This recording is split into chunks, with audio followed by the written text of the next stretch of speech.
کہ صدقہ بیماریوں کو ٹالتا ہے، صدقہ برائی کے 70 دروازے کو بند کرتا ہے، صدقہ بلا کو نیچے نہیں اترنے دیتا ہے۔ بڑی بات یاد رکھیے گا، ہمیں نہیں پتا ہوتا، ہم صبح اٹھتے ہیں مثال کے طور پہ اور کوئی بلا آنے والی ہوتی ہے، حدیثوں کا مضمون ہے جب انسان صدقہ دیتا ہے نا تو بلا اوپر سے اترتی ہے، صدقہ جا کے اسے روک لیتا ہے، انٹرسپٹ کرتا ہے، اور یہ لڑائی جاری رہتی ہے، صدقہ بندے پر بلا اترنے نہیں دیتا۔ اب بعض اوقات کیا ہوتا ہے، کئی لوگ ہوں گے جو بیانات بھی سنتے ہیں، کتابوں میں بھی پڑھتے ہیں کہ اللہ کی راہ میں 1 خرچ کرو 10 ملتا ہے۔ اب وہ ہو سکتا ہے مسجد میں ڈبے میں 100 روپے ڈالیں اور شام دکان پہ انتظار کر رہے ہوں کہ ابھی تک 1000 روپے بنے نہیں ہیں۔ مولانا صاحب نے تو کہا تھا 1 کا 10 ہو جائے گا، کسی فقیر کو 10 روپے دیے، انتظار کر رہے ہیں، 100 روپے کہاں ہے بھائی، ملٹی پلائی بائی 10 ہو کے ملنا چاہیے تھا۔ تو ہم صرف مالی فائدہ سوچ رہے ہیں۔ میں آپ سے پوچھنا چاہتا ہوں، آپ نے اللہ کی راہ میں خرچ کیا 1000 روپے، 10,000 روپے یا 1,00,000 روپے، اور اب آپ منتظر ہیں کہ ملٹی پلائی ہو جائے، لیکن کیا معلوم آپ کے گھر میں آگ لگنے والی تھی، کیا معلوم آپ کا روڈ پر ایکسیڈنٹ ہونے والا تھا، کیا معلوم آپ کا بچہ جو باہر کھیل رہا تھا اس پر کوئی خطرناک بلا آنے والی تھی، مگر آپ نے جو صدقہ دیا اس سے وہ بلا ٹال دی گئی۔ مجھے بتاؤ، وہ 1000 کا 10,000 ہونا اچھا تھا یا ہم پر اتنی بڑی بلا کا ٹلنا اچھا تھا؟ تو ہمیشہ اللہ کی راہ میں صدقہ دیجئے، آپ یقین کریں آپ خوشحال ہو جائیں گے، آپ کی مشکلیں آسان ہوں گی۔ مگر دوبارہ وہی بات کروں گا کہ نیت اچھی ہو، صدقہ دیتے وقت، خرچ کرتے وقت، کسی کی مدد کرتے وقت احسان نہ جتانا۔ یاد نہیں تجھے تیرے بچے کی شادی میں نے کرائی تھی؟ بھول تو نہیں کیا قرضہ میں نے دیا تھا؟ ہاں تو ریڈی لگاتا تھا، میں نے تجھے جناب دکان کا کرایہ دیا تھا۔ یہ احسان جتا کر تو صدقہ ضائع ہو جائے گا۔ یا ایھا الذین آمنوا لا تبطلوا صدقاتکم بالمن والاذی، اے ایمان والو اپنے صدقے ضائع نہ کرو احسان جتا کر، تکلیف پہنچا کر۔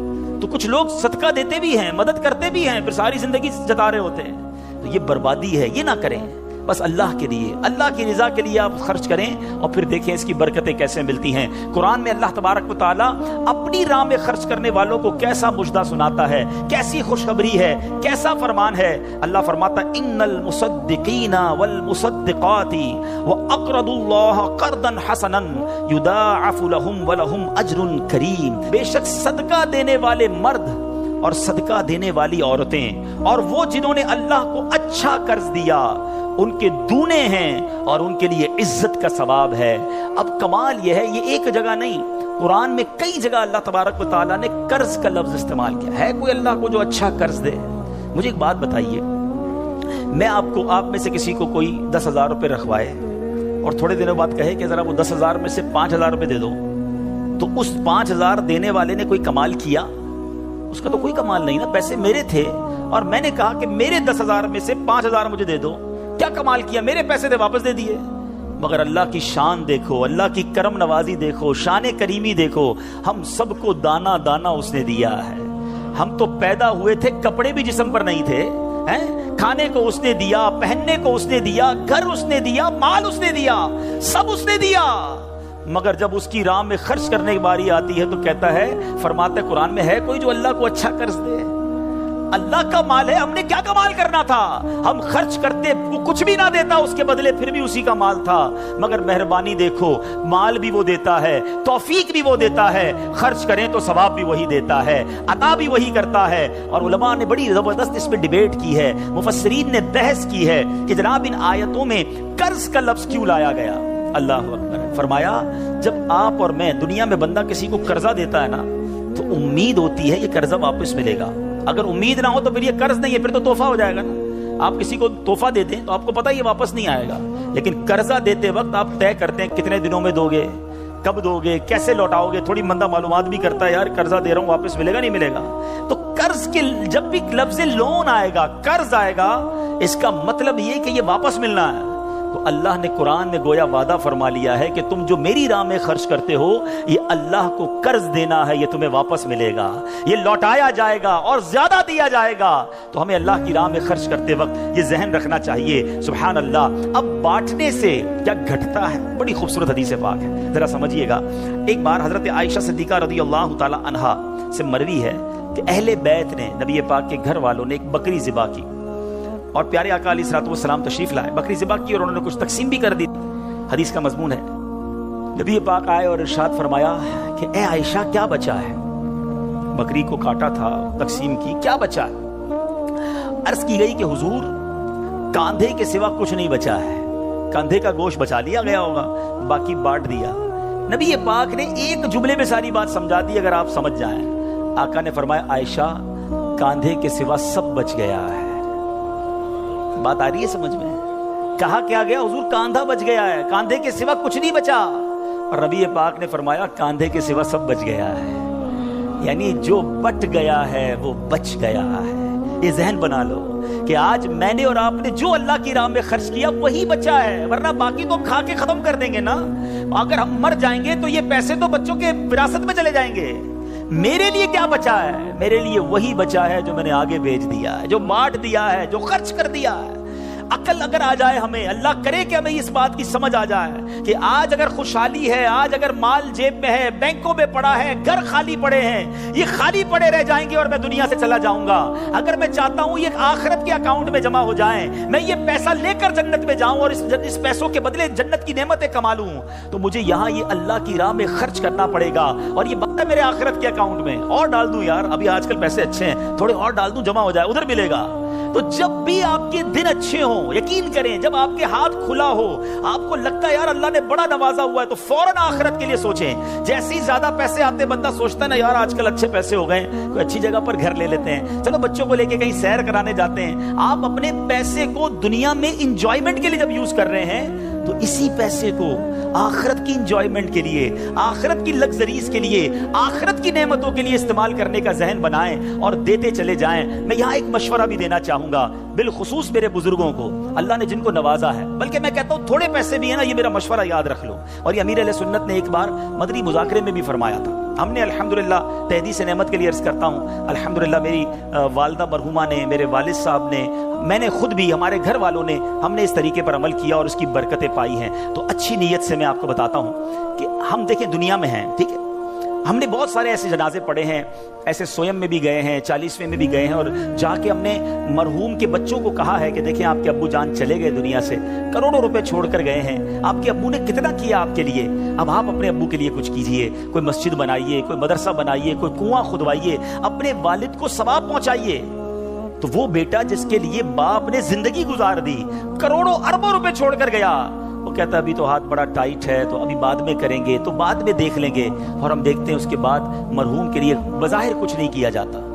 تو آج مجھے اور آپ کو اپنی فکر خود کرنی ہے. اگر آپ نے پیسے کمائے ہیں نا, آپ نے مکان بنائے ہیں, آپ نے جائیدادیں بنائی ہیں, تو اپنی فکر خود کیجئے. اس کے دو طریقے ہیں. ایک طریقہ اپنی زندگی میں ہی انہوں نے ماشاءاللہ یہ مسجد بنا دی, مدرسہ بنا دیا, بہت اچھی بات ہے, یا تو یہ کر لیں. اور اگر یہ نہیں کر پا رہے تو دوسرا طریقہ بتاتا ہوں جو بڑا آسان ہے. وہ یہ ہے کہ انسان کو شریعت نے یہ اختیار دیا ہے کہ آپ اپنی وصیت کر جائیں, اور وصیت میں 30% آپ وصیت کر سکتے ہیں کہ آپ کے چھوڑے گئے مال میں سے 30% کسی نیکی کے کام میں خرچ کر دیا جائے, آپ کے لیے صدقہ جاریہ کے لیے خرچ کر دیا جائے. بھائیوں والا مشورہ ہے, آپ عمل کریں نہ کریں, کہ اگر زندگی میں یہ وصیت کر دیں کہ میرے مرنے کے بعد جو بھی میرا مال بچے گا اس میں سے 30% جو ہے وہ دعوت اسلامی کو یہ کہہ کر دیا جائے کہ میرے لیے صدقہ جاریہ کے لیے مسجد, مدرسہ, جامعہ, کوئی ایسا کام کر دو کہ قیامت تک مجھے ثواب ملتا رہے. مجھے بتاؤ مرنے کے بعد آپ کا مال 70% تو بچوں کے لیے بچے گا نا, 30% تو اپنے ساتھ لے جاؤ, اپنی جنت بنا لو. ورنہ ہوتا یہ ہے کہ ساری زندگی والد نے محنت کی, محنت کرتے کرتے بوڑھا ہو گیا, لاکھوں کروڑوں روپے کی جائیدادیں چھوڑ کر گیا, اور مرنے کے بعد خاندان میں کوئی ایصال ثواب, کوئی خرچ کرنے کے لیے تیار نہیں ہے. تو دو چیزیں یاد رکھیں, ایک تو زندگی ہی میں اپنے لیے ثواب جاریہ والے کام کر لیں. اللہ کی رحمت سے دعوت اسلامی ساری دنیا میں مسجدیں بنا رہی ہے, ماشاءاللہ ایسے کئی کام ہو رہے ہیں جو قیامت تک چلنے والے ہیں. آپ اپنی زندگی میں اپنے لیے وہ کام کر لیجئے. اور اگر ایسا نہ بھی کر سکیں اور کر بھی لیا ہو تو وصیت کرنے میں تو کوئی حرج نہیں ہے کہ مرنے کے بعد تو میرا مال میرے پاس رہنا ہی نہیں ہے, تو کیوں نہ وہ میرے ساتھ جنت میں مجھے کام آ جائے. اور آج بھی صدقہ کیسی کیسی پریشانیوں اور بیماریوں کو دور کرتا ہے. اللہ اکبر. ایک اور ایمان افروز واقعہ سناتا ہوں کہ ایک بار حضرت عیسیٰ علیہ نبینا علیہ السلام کے زمانے میں ایک دھوبی تھا جو لوگوں کے کپڑے آپس میں تبدیل کر دیتا تھا, یعنی لوگوں کے کپڑے ملا دیتا. لوگ بڑے پریشان تھے اس سے. تو لوگوں نے حضرت عیسیٰ علیہ السلام کو اس کے متعلق بتایا, تو آپ نے اللہ عز و جل کی بارگاہ میں دعا کی کہ اے اللہ اس کو ہلاک فرما دے. اللہ کے نبی نے ایک ایسے شخص کے لیے دعا کی کہ یا اللہ اس کو ہلاک کر دے, تیرے بندے اس سے بڑے پریشان ہیں. ایک روز وہ دھوبی بالکل اسی معمول میں نکلا، اس کے پاس 3 روٹیاں تھیں. ایک سائل آیا، ایک فقیر آیا اور اس نے کہا کہ اللہ کے لیے مجھے روٹی دے دو. تو آپ نے اس دھوبی نے ایک روٹی اس سائل کو دے دی. سائل نے دعا دی کہ اللہ تعالیٰ تجھ سے آفات سماویہ کا شر دور کر دے، آسمانی بلاؤں کو دور کر دے. دھوبی بڑا متاثر ہوا، بڑی پیاری دعا دی، ایک اور روٹی بھی دے دی. اس سائل نے دعا دی کہ اللہ تعالیٰ تجھے جملہ آفتوں سے محفوظ رکھے. اس نے تیسری روٹی بھی دے دی. اب اس سائل نے دعا دی اللہ تجھے توبہ کی توفیق عطا فرمائے. اب اس دوران ایک بڑا سانپ اس کی گٹھڑی میں داخل ہو چکا تھا، کیونکہ حضرت عیسیٰ نے دعا کی تھی اس کو ہلاکت کی. ایک بڑا سا سانپ جو ہے اس کی کپڑوں کی گٹھڑی میں داخل ہو چکا تھا. جب دھوبی نے کپڑے لینے کا ارادہ کیا تو اس سانپ نے اسے ڈسنا چاہا. ایک فرشتے نے اسی وقت سانپ کو لوہے کی لگام ڈال دی اور دھوبی سلامتی کے ساتھ واپس آ گیا. لوگوں نے حضرت عیسیٰ علیہ السلام سے کہا کہ یا روح اللہ، آپ نے دعا کی تھی، یہ بندہ تو ایسے ہی ہٹا گھٹا گھوم رہا ہے. بلاؤں کو ٹالتا ہے، صدقہ مصیبتوں کو ٹالتا ہے، صدقہ عمر میں برکت لاتا ہے. ایک بار حضرت داؤد علیہ نبینا علیہ السلام کے پاس ایک شخص تھا اور وہ حضرت ملک الموت آئے اور اس کو بڑا گھور کے دیکھنے لگے. تو تھوڑی دیر کے بعد ملک الموت تو چلے گئے. تو آپ نے اس شخص نے کہا کہ حضور یہ کون تھا جو مجھے گھور رہا تھا؟ آپ نے کہا ملک الموت تھے. ملک الموت سے پوچھا کہ تم کیوں گھور رہے تھے؟ کہا کہ یہ بندے کی اب 3 دن زندگی رہ گئی ہے، اب 3 دن کے بعد یہ دنیا سے چلا جائے گا. تھوڑے دن ہوئے تو وہ بندہ گھوم رہا ہے، پھر رہا ہے آپ کے سامنے. ملک الموت آیا، آپ نے کہا تم نے تو کہا تھا 3 دن میں اس کی روح قبض کرنی ہے، تو بالکل ٹھیک ہے، کوئی مسئلہ ہی نہیں. کہا حضور 3 دن ہی باقی تھے، میں نے روح قبض کرنے پہنچنا تھا. جس دن پہنچنا تھا اس دن یہ بندہ گھر سے باہر نکلا. ایک غریب نے صدا لگائی، ایک فقیر نے پکارا، اس نے 20 درہم اس کو دیے.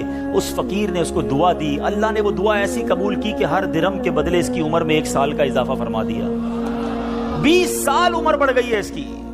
اب ذرا سوچئے پیچھے اسلامی بھائیوں، ایسے کئی واقعات ہیں. کئی باتیں بتا دی جاتی ہیں، کئی باتیں پتہ نہیں ہوتی. ہو سکتا ہے ہماری بھی آخری وقت آنے والا ہو، اللہ نے کسی کی دعا سے بڑھا دیا ہو. ہمارا بھی کوئی برا وقت آنے والا ہو، کوئی اللہ نے نیکی کروا دی، ہم بچ گئے ہوں. تو کرتے رہا کرو نیکی، جچاؤ نہ، دکھاؤ نہ، بتاؤ نہ، کرتے رہا کرو. اللہ کریم ہے، وہ نیکوکاروں کا اجر ضائع نہیں کرتا، وہ ضرور عطا فرماتا ہے. اور کیسے عطا فرماتا ہے؟ ایسے ایسے واقعات ہیں کہ سنے تو ایمان تازہ ہو جاتا ہے. مثال کے طور پہ حضرت سیدنا حبیب عجمی رحمۃ اللہ تعالی علیہ کے دروازے پر ایک سائل نے دستک دی. تو آپ کی زوجہ محترمہ جو ہے وہ آٹا گوندھ کے رکھا تھا اور پڑوس سے آگ لینے گئی تھی. پہلے زمانے میں لکڑی وغیرہ آگ کے لیے لینی ہوتی تھی. آٹا گوندا ہوا تیار تھا، آپ نے وہی آٹا اٹھایا اور اس سائل کو دے دیا. آپ کی زوجہ آئیں کہ آٹا کدھر گیا؟ کہ غریب آیا تھا، اس کو ضرورت تھی، میں نے گوندا ہوا آٹا دے دیا. بہت اچھا کیا، مگر ہم نے بھی تو کھانا ہے نا، ہمارے لیے تو کچھ نہیں چھوڑا، آپ نے سارا ہی دے دیا. اب تھوڑی دیر ہوئی تو کیا ہوتا ہے کہ دروازے پر دستک ہوتی ہے. ایک بندہ ایک بہت بڑا تھال لے کر پکی ہوئی روٹیاں بھی لاتا ہے اور سالن بھی لاتا ہے. آپ اپنی زوجہ سے کہتے ہیں دیکھ لو، دیا آٹا تھا، روٹیاں بھی پکے آ گئی، ساتھ سالن بھی آ گیا ہے. تو یہ بلیف ہوتا تھا، اللہ والوں کا یقین ہوتا تھا کہ یہ خرچ کیا ہے، یہ ملنا ہی ملنا ہے. اللہ کرے کہ ہم اللہ کی راہ میں بس خرچ کرنے والے، صدقہ دینے والے، اللہ کی راہ میں دل کھول کر خرچ کرنے والے بن جائیں. ڈھونڈیے آپ کے پڑوس میں کوئی پریشان ہوگا، تلاش کیجئے آپ کے رشتہ داروں میں کوئی غریب پریشان ہوگا، آپ کے دوستوں میں پریشان ہوگا. اچھا ایک اور بات بتاؤں، جو واقعی صحیح معنوں میں سفید پوش ہوتے ہیں نا، وہ بولتے نہیں ہیں کسی کو. آپ کہیں گے یار کسی دوست نے تو کچھ مدد مانگی نہیں ہے، رشتہ دار تو کوئی آیا ہی نہیں گھر پہ، پڑوسی نے تو کبھی کچھ نہیں کہا. وہ کہیں گے نہیں. آپ ڈھونڈیے، تلاش کیجئے. جنت پہ گھر چاہیے نا. مثال دیتا ہوں، آپ کو کوئی یہ کہے کہ جناب کسی پریشان حال کو ڈھونڈ کر 1000 روپے دو اور اس کے بعد فلاں بینک سے 1 لاکھ روپے لے لو، تو پھر پریشان حال فوراً مل جائے گا. سیدھا سیدھا ابھی ڈھونڈتا ہوں جناب 1000 کیوں، 2000 دوں گا تو 2 لاکھ نہیں ملیں گے. تو بندہ یہ کہے گا نا. تو آپ کو سامنے نفع نظر آئے تو سب پریشان حال بھی مل جائے گا. اللہ کے بندوں، جنت میں محل کا وعدہ ہے، ڈھونڈیے نا. آپ کے غریب رشتہ دار پریشان ہوں گے، کسی کی بچی کی شادی ہونے والی ہوگی، کوئی بیچارہ گھر میں اچھا کھانا نہیں کھاتا ہوگا، چلے جائیں اس کے گھر اور اس کی کچھ مدد کر کے آئیں. اور ایک اور بات بھی بتا دوں، بعض اوقات جب یہ پریشان حالوں کی پریشانیاں دور کرنے کی بات ہوتی ہے نا، تو بندہ سمجھتا ہے یار یہ پیسے سے ہی دور ہوگی، میں تو ہوں ہی غریب. تو یہ بھی نہیں ہے. ہر پریشانی پیسے سے دور نہیں ہوتی. اگر پریشانیوں کا حل پیسہ ہوتا تو دنیا میں کوئی مالدار پریشانی نہ ہوتا.